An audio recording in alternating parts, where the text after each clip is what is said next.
Mon bébé chat fait pipi dans son bac mais pas ses selles, que faire? Je vous propose qu'on réponde tout de suite à la question. Je m'appelle Marine, je suis comportementaliste félin et à partir de maintenant je vais répondre à quelques commentaires directement en vidéo, ce sera un peu plus facile. Donc si cette question vous concerne, eh bien bienvenue! Le premier réflexe vraiment à avoir quand votre chat fait en dehors du bac, que ce soit des selles ou des urines, c'est d'aller chez le véto.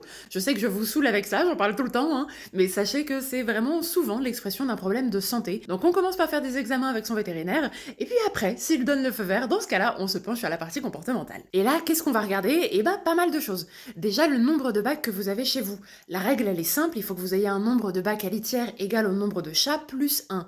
Donc même si vous avez un chat, mettez 2 bacs. Ça permettra à votre chat de choisir, de laisser ses odeurs un peu plus partout, d'être rassuré dans son environnement.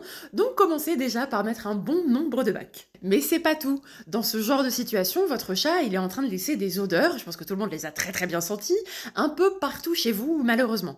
Donc qu'est-ce que ça signifie? Eh ben peut-être que lui a un petit peu de difficulté à retrouver ses propres odeurs dans son environnement et que du coup il va venir les imposer.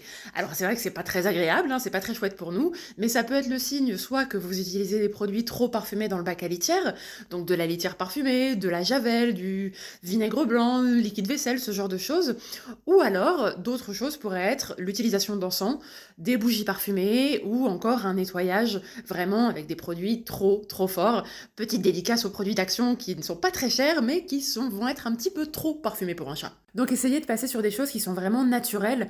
On va se tourner vers le savon de Marseille, le bicarbonate de soude, le savon noir à la limite, mais pas beaucoup plus que ça, hein.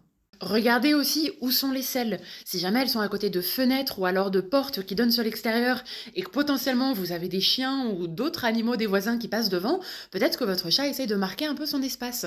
Ça pourrait être intéressant alors de glisser peut-être un petit griffoir à cet endroit-là pour qu'il y ait quand même un dépôt de phéromones, un dépôt du coup d'odeur d'une certaine manière, mais d'une manière un peu plus agréable quand même pour nous. Si jamais c'est pas suffisant, que vous avez déjà essayé tout ça et que malheureusement le problème est toujours là, dans ce cas-là, il faut peut-être qu'on aille un peu plus approfondir la situation, qu'on aille un peu creuser le sujet. Et là, je vous invite à passer par le lien en bio. J'ai repris les consultations, les coachings, les lives le jeudi soir. Donc n'hésitez pas vraiment à venir poser votre question, à vous renseigner. Moi, je vous ferai le maximum pour vous donner quelques pistes. Et puis voilà, si vous avez une question, laissez-la directement en commentaire. Je m'appuierai sur cette vidéo pour faire la prochaine vidéo de ce type. Et puis voilà, prenez soin de vous, prenez soin de votre chat aussi. Bonne année et à très vite. Ciao!